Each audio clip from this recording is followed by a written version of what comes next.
Bismillahirrahmanirrahim. Assalamualaikum warahmatullahi wabarakatuh. Alhamdulillah, hamidalillah, tabaraka wa ta'ala wa musallian wa musalliman ala rasulillah Muhammad ibn Abdillah.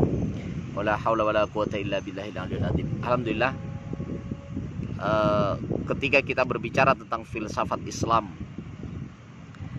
yang harus kita ketahui bahwa filsafat Islam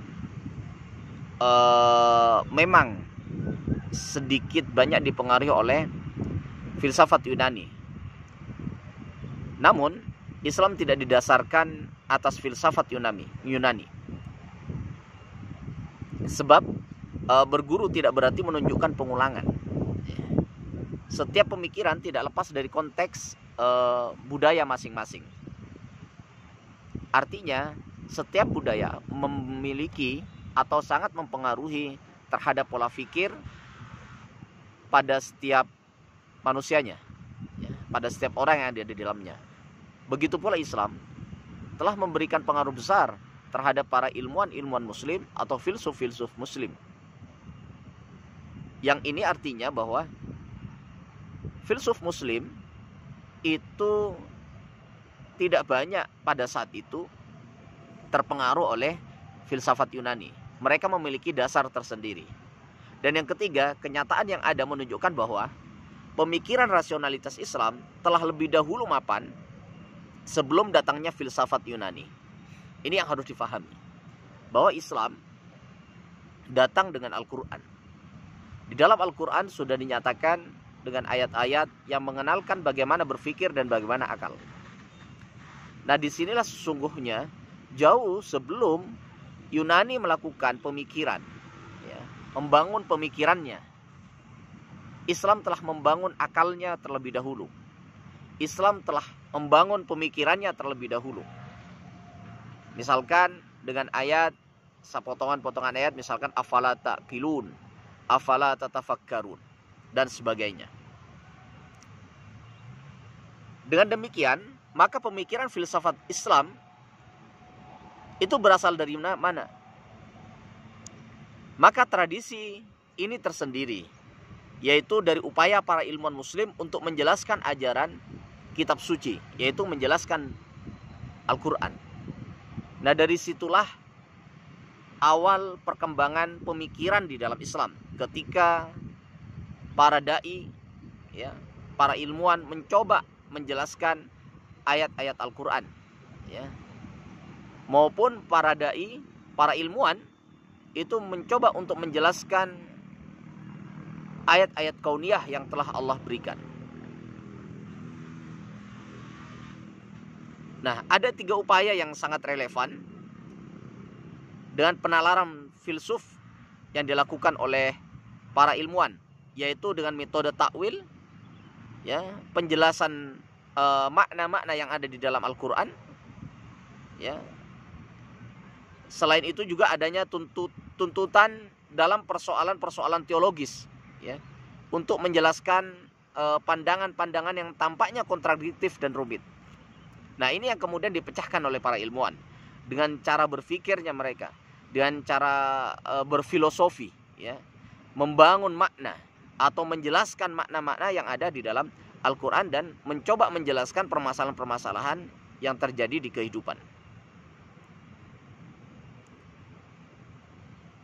Dan kemudian disitulah berkembang kemudian metode rasionalitas filosofis dalam Islam.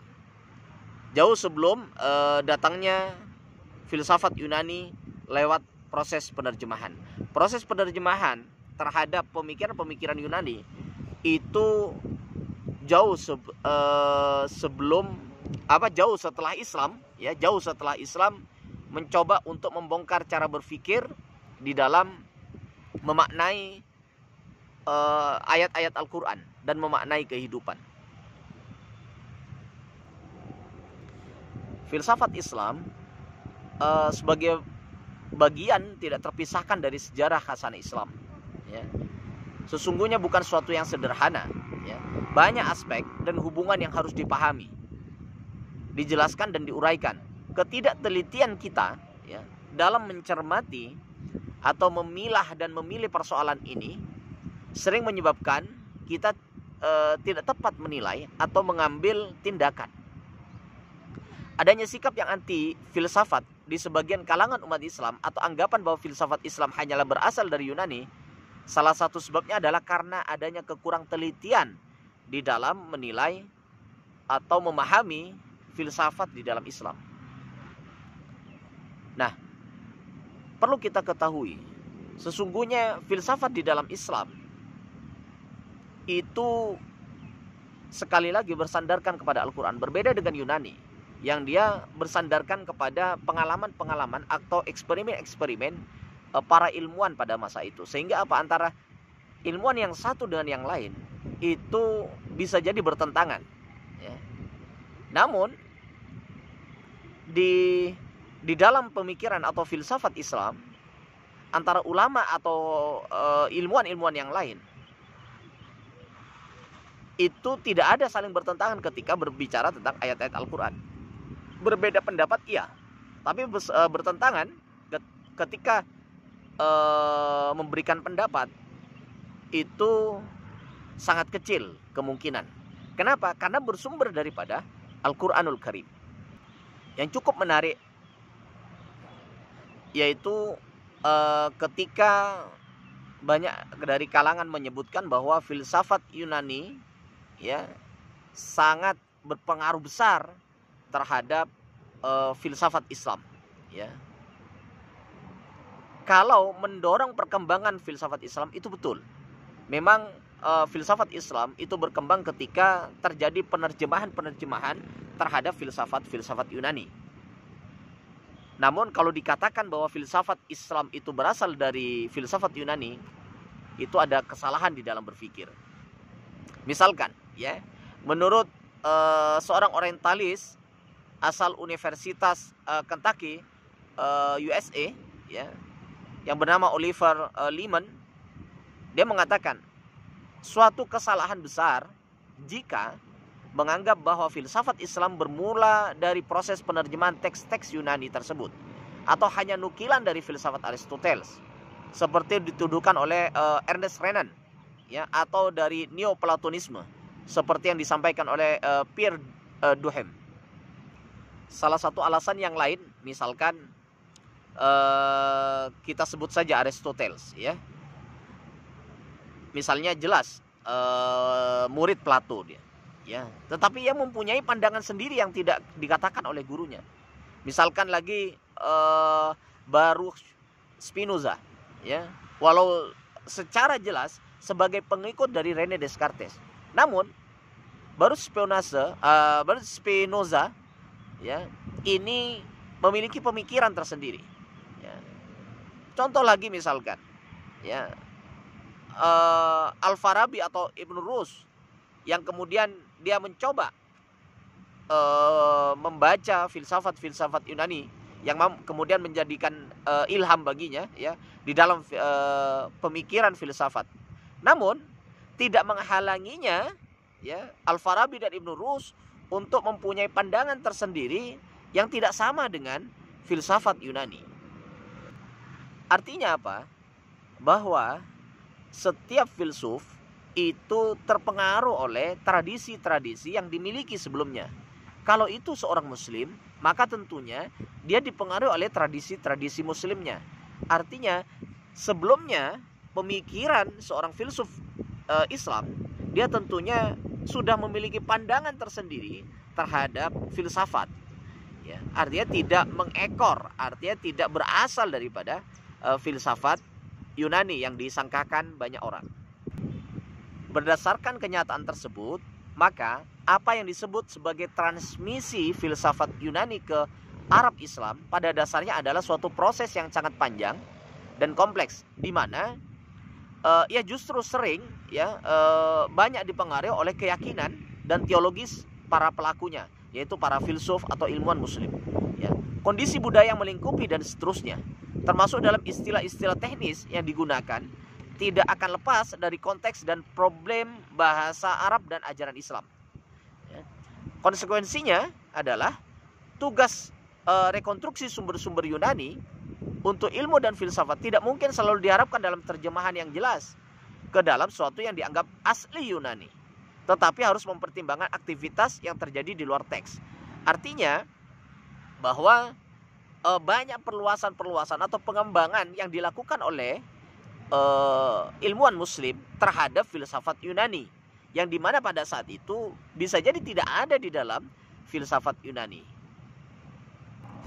Selain itu, misalkan sejarah membuktikan bahwa pemikiran rasionalitas telah lebih dahulu ada dan mapan di dalam Islam, ya.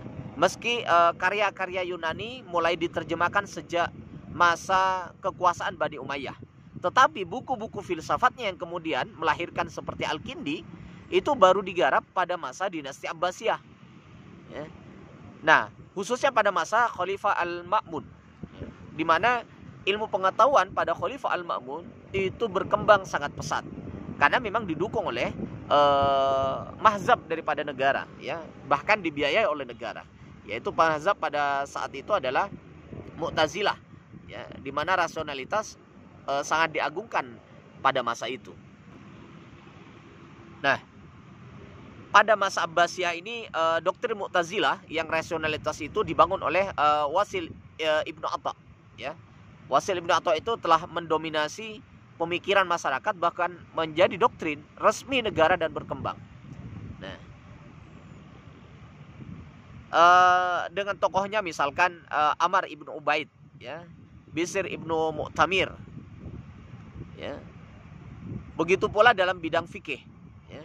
Penggunaan nalar rasional dalam penggalian hukum misalkan, atau istimbat, ya, dengan istilah-istilah seperti ihtisan, istislah, qiyas, dan segala macam itu. Nah, kembali kepada filsafat, ya, bahwa hal ini menunjukkan sebelum dikenalnya logika dan filsafat Yunani, telah ada model pemikiran rasionalitas filosofis yang berjalan baik dalam tradisi keilmuan Islam, yakni dalam kajian teologis dan hukum. Bahkan pemikiran rasional dari teologi dan hukum inilah yang telah berjasa menyiapkan landasan bagi diterima dan berkembangnya logika dan filsafat Yunani dalam Islam, bukan sebaliknya. Artinya para filsuf Islam itu sudah membangun cara berpikirnya, yaitu dengan kajian-kajian fikih yang dilakukan, ya. Bahkan jauh sebelumnya pada masa Rasulullah, para sahabat sudah sangat kritis, sudah sangat rasional, yang bersandarkan kepada Al-Quran dan apa yang dilakukan oleh Nabi Rasulullah SAW.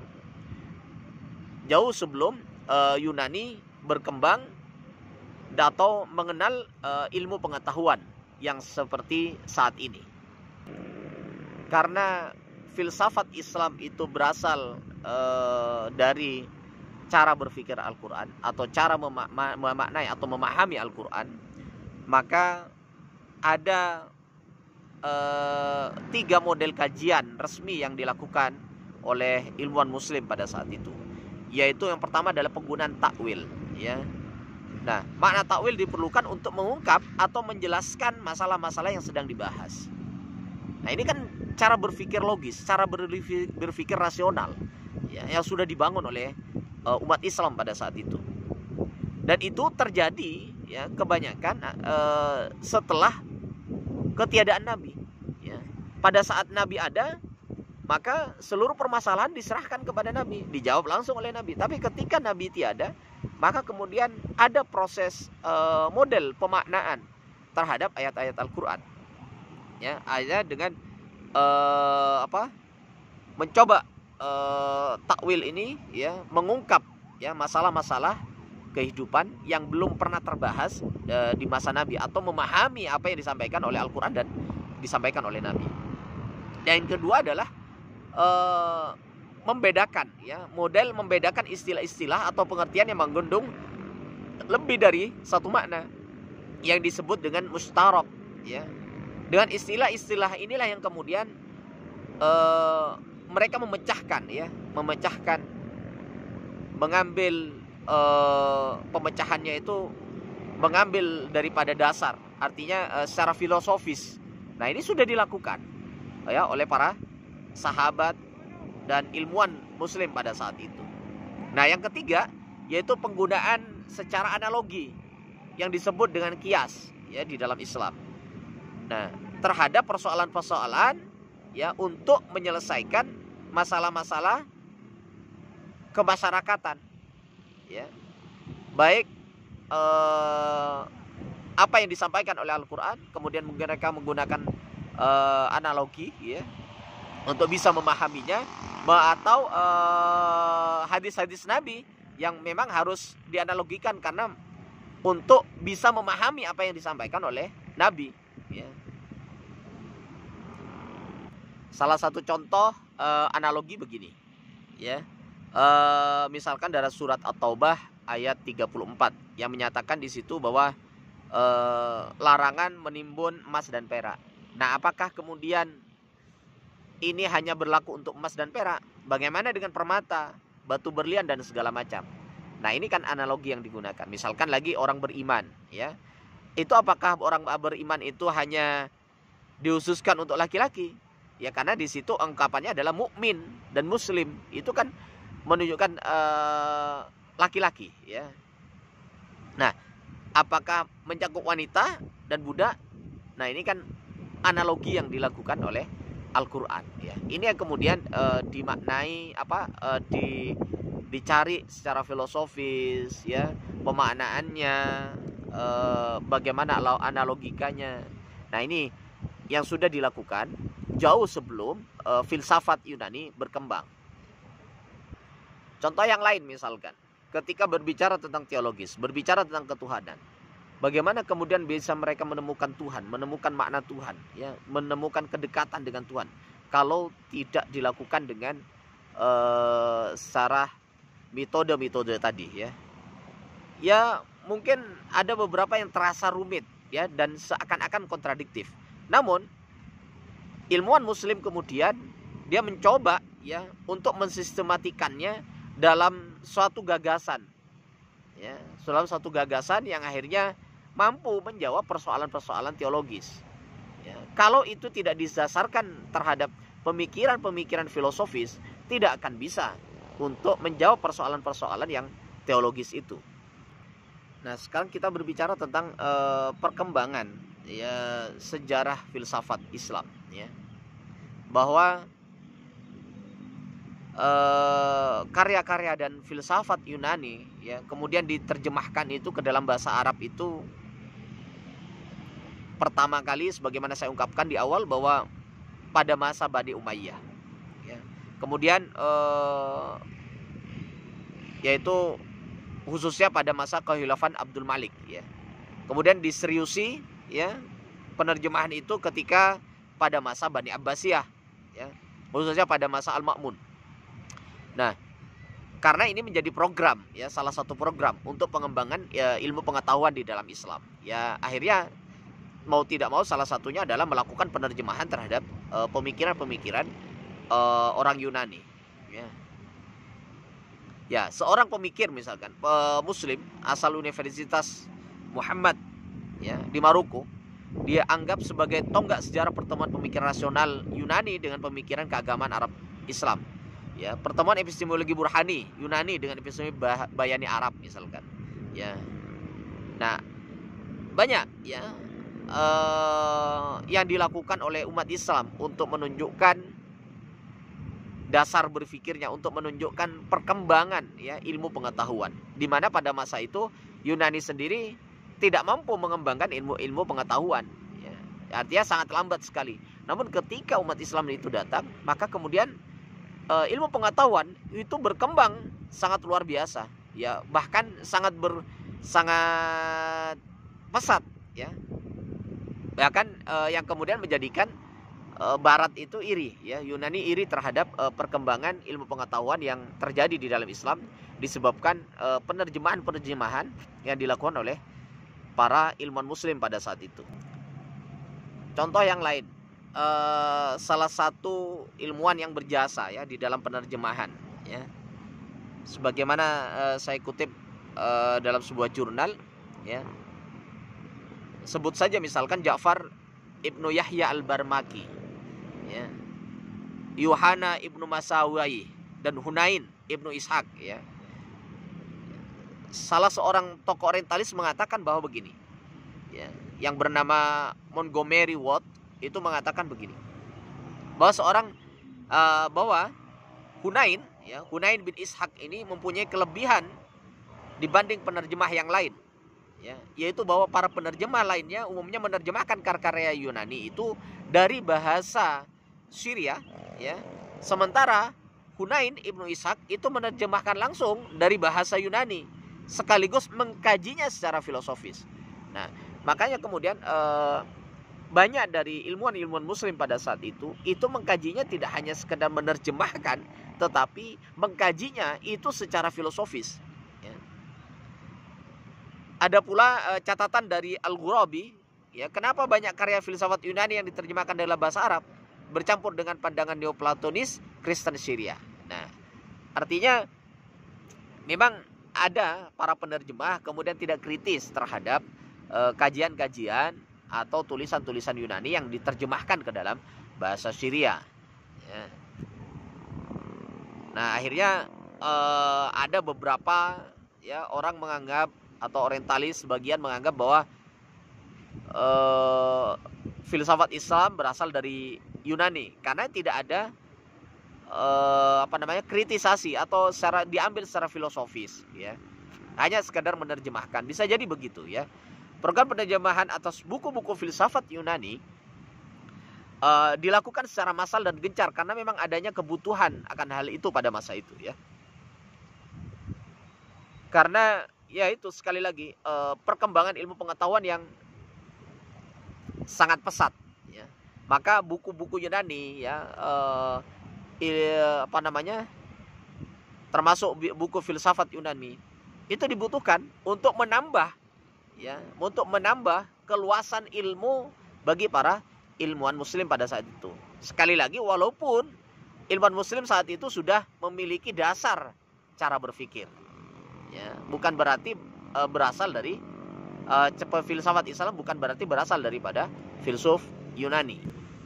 Nah, ketika penerjemahan itu dilakukan secara bebas tanpa kritis filosofis, maka kemudian ada beberapa penerjemah kemudian memberikan penolakan, ya, karena kebebasan berpikir tadi, memberikan penolakan terhadap wahyu, ya, yang disebut dengan zindik, ya, pemikiran zindik. Nah, kemudian para sarjana muslim, ya, ulama-ulama terutama, untuk menjawab tulisan-tulisan daripada penerjemah muslim itu sendiri, kemudian mereka mencoba, ya, untuk memberikan metode baru, ya, yang walaupun sebelumnya menggunakan Bayani, ya. Karena Bayani sendiri sudah tidak memadai dalam menjawab persoalan-persoalan baru tersebut, ya, apalagi sangat beragam. Sebagaimana dikatakan oleh Ira M. Lapidus, ya, dia seorang orientalis asal Universitas California, USA, menyatakan bahwa filsafat Islam bukan sekedar bentuk analisis secara murni, ya, tetapi telah menjadi bagian daripada agama, ya. Artinya masih banyak pula para kalangan pada saat itu, kalangan ilmuwan, ya, khususnya daripada ulama, menjawab persoalan-persoalan rasional, yaitu dengan bersandarkan kepada filosofis keagamaan. Artinya wahyu itu dijadikan sebagai sebuah sandaran di dalam berpikir. Nah, permasalahan penerjemahan filsafat, ya, yang secara bebas itu akhirnya menjadikan kebencian para fuqaha terhadap filsafat. Artinya filsafat tidak diterima di kalangan fuqaha, ya, karena memang referensi filsafat itu sangat kurang. Ya, akhirnya kemudian muncul sosok Al-Kindi yang mencoba untuk menjelaskan bagaimana filsafat, menjelaskan kepada orang yang anti filsafat, ya.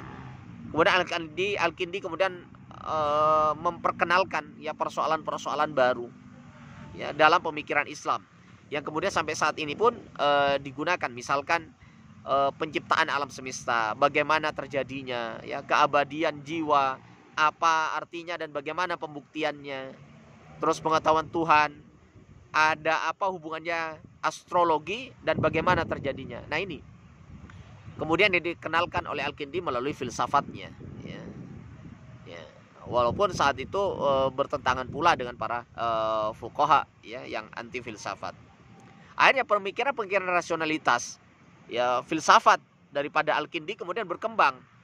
Setelah Al-Kindi meninggal, lahir Ar-Razi, ya, tokoh yang dikenal sebagai orang yang ekstrim dalam teologi dan juga dikenal sebagai seorang rasionalitas murni, ya, rasionalis murni yang hanya mempercayai akal. Salah satu pikirannya yang dikenal adalah pandangannya tentang akal. Ya, menurutnya, ya, semua pengetahuan pada prinsipnya dapat diperoleh manusia selama ia menjadi manusia. Nah, ini kan tidak banyak dikenal oleh fuqaha, bahasa-bahasa yang seperti ini. Hakikat manusia adalah akal atau rasionya. Dan akal adalah satu-satunya alat untuk memperoleh pengetahuan tentang dunia fisik, tentang konsep baik dan buruk, misalkan. Setiap sumber pengetahuan lain yang bukan akal hanya omong kosong, dugaan belaka dan kebohongan, ya. Akan tetapi, ya, kemudian, ya, perkembangan filsafat itu pesat berkat dukungan daripada Khalifah Bani Abbasiyah, ya. Khususnya pada masa Al-Ma'mun. Nah, cuman pada masa Khalifah Al-Mutawakkil itu mengalami hambatan, ya, yang disebabkan oleh penentangan dari sebagian kalangan ulama salaf, ya, seperti Imam Ibnu Hanbal, ya, dan orang-orang sepemikiran dengannya. Mereka menunjukkan sikap yang tidak kenal kompromi terhadap ilmu-ilmu filosofi, ya, karena mereka sangat teologis sekali, ya. Nah, seorang peneliti mengatakan, Jos Atiyah, misalkan, dia mengatakan begini, bahwa penentangan kalangan salaf tersebut disebabkan karena pertama adanya kekhawatiran di sebagian kalangan ulama fikih bahwa ilmu-ilmu filosofi akan menyebabkan berkurangnya rasa hormat umat Islam terhadap ajaran agama. Yang kedua, adanya kenyataan bahwa mayoritas dari mereka yang menerjemahkan filsafat Yunani atau mempelajarinya adalah orang-orang non-muslim, yaitu penganut Masianisme, dan sarjana muslim penganut mazhab batiniyah, ya, yang esoteris. Yang itu semua mendorong munculnya kecurigaan, ya, atas segala kegiatan intelektual dan perenungan yang mereka lakukan. Nah, ketiga yaitu adanya usaha untuk melindungi umat Islam dari pengaruh Masianisme Persia khususnya, maupun paham-paham lain yang dinilai tidak sejalan dengan ajaran Islam yang ditimbulkan dari pemikiran-pemikiran filosofis.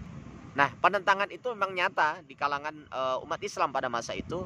Contohnya misalkan Yahya Ibnu Ishaq Ar-Rawandi, ketika dia belajar tentang filsafat, kemudian dia melakukan penolakan terhadap konsep kenabian, ya. Menurutnya bahwa prinsip kenabian bertentangan dengan akal sehat. Begitu pula tentang syariat-syariat yang di bawahnya. Nah, kalau filsafat itu disandarkan kepada filsafat Yunani, maka akhirnya menjadi penolakan terhadap kenabian, bahkan terhadap ketuhanan, ya. Nah, Ar-Razi misalkan, ada lagi Zakaria Ar-Razi, ya. Zakaria Ar-Razi ini juga menolak konsep kenabian dengan 3 alasan. Bahwa akal telah memadai untuk membedakan baik dan buruk, misalkan, ya, dan tidak ada alasan untuk mengistimewakan beberapa orang, ya, untuk membimbing yang lain. Bahwa ajaran, dan yang ketiga bahwa ajaran para nabi ternyata berbeda, ya. Nah, ini yang kemudian menjadi dasar mereka melakukan penolakan. Nah, akhirnya inilah yang kemudian membuat Imam Ibnu Hanbal, ya, mencoba untuk membentengi umat dengan menolak filsafat. Dan ini kemudian dijawab oleh Imam Al-Ghazali. Ya, Imam Al-Ghazali mencoba menjawab persoalan-persoalan itu, ya, dan mencoba untuk menjelaskan ada kesalahan berpikir di dalam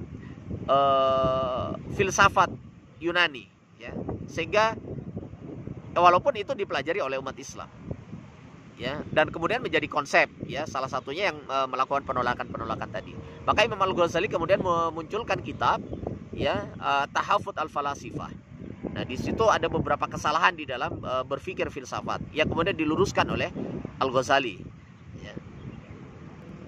Nah, ternyata hambatan-hambatan atau penolakan-penolakan itu hanya terjadi di daerah Baghdad, sedangkan di daerah Aleppo, Damaskus itu ternyata kajian-kajian filsafat itu masih sangat gencar, ya, sehingga melahirkan seorang sosok filsuf Muslim, salah satunya adalah Al-Farabi, ya,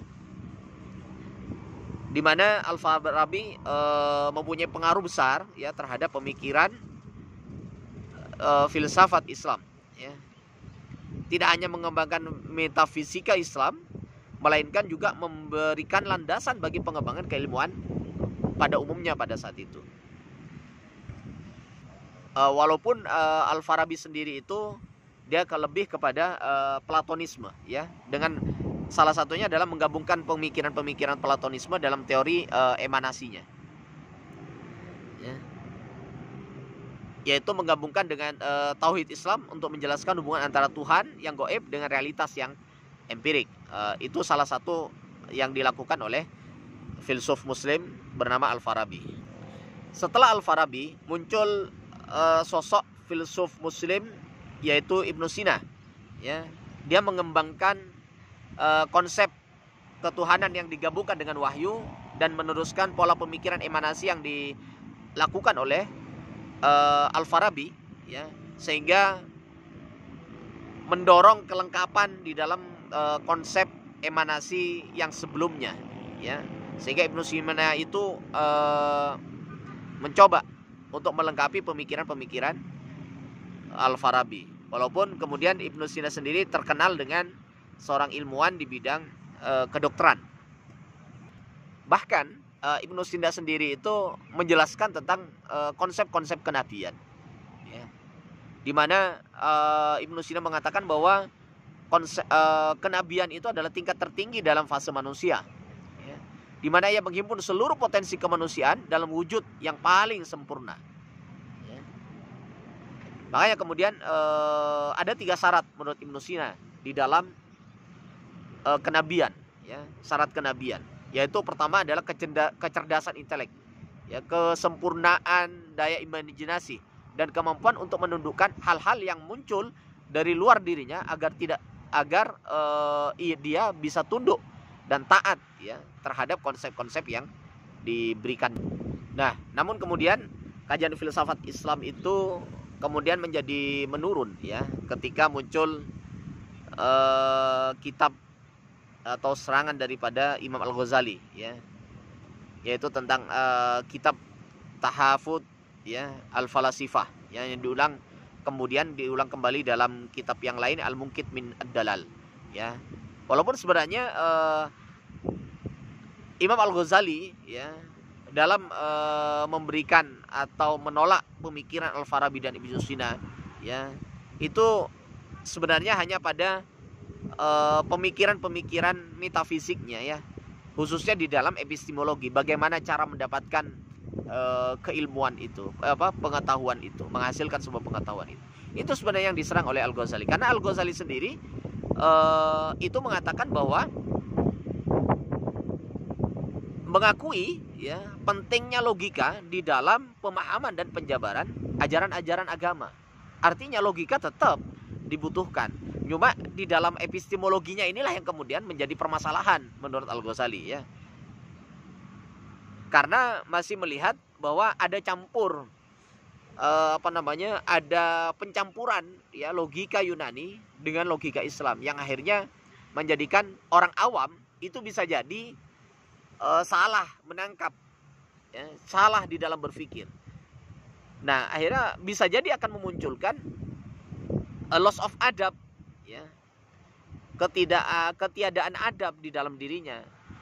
Akhirnya apa? Ketika orang berpikir filsafat, walaupun dia berfilsafat Islam, akhirnya dia mencoba untuk bebas, ya, sehingga apapun bisa diambil, gitu, ya. Nah, ini yang kemudian Imam Al-Ghazali mencoba untuk membentengi, ya, menjawab tentang persoalan-persoalan epistemologi di dalam filsafat Islam.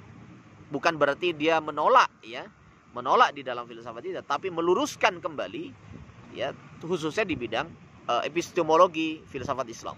Karena masih banyak, ya, para ilmuwan itu melihat bahwa kajian filsafat Islam itu dari sejarah dan metafisikanya, ya.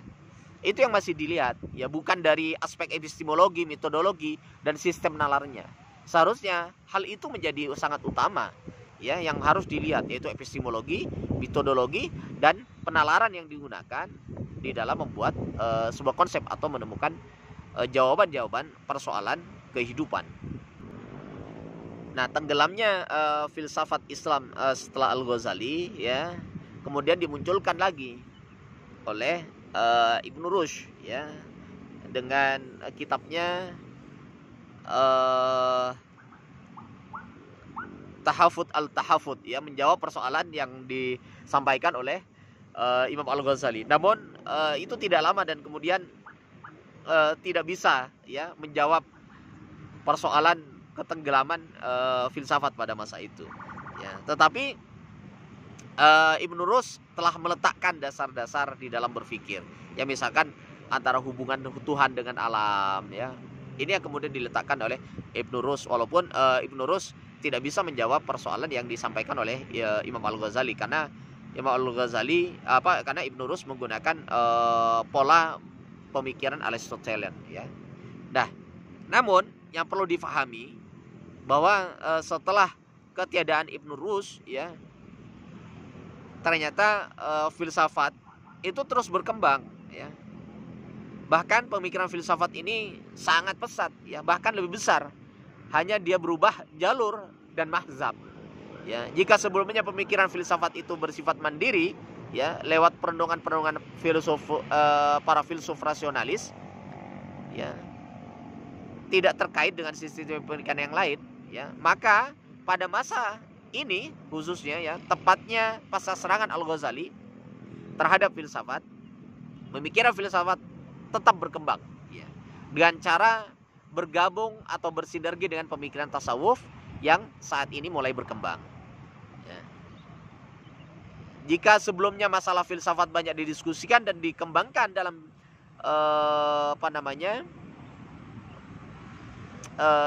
lingkungan masyarakat Sunni, pasca Ibn Rushd pemikiran filsafat banyak dikaji dan dikembangkan dalam lingkungan mazhab Syiah malah, ya. Sedemikian hingga apa yang dianggap bahwa pemikiran filsafat telah mati atau tamat sungguhnya hanya terjadi dalam lingkungan Sunni, ya, bukan masyarakat Islam secara keseluruhan. Walaupun kemudian di kalangan Muslim Sunni kemudian menggunakan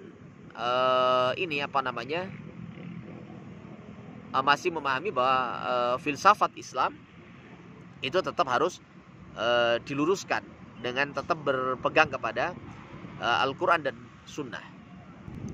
Nah, buktinya masih berkembang. Di Aleppo itu ada seorang sufi, ya, tapi dia juga masih berpikir filosof, ya, yaitu adalah Ibnu Arabi, ya, sehingga dia mendapatkan gelar the great mystical genius of Arab, ya. Dia seorang sufi muslim, tapi berpikirnya juga berpikir filosof, ya.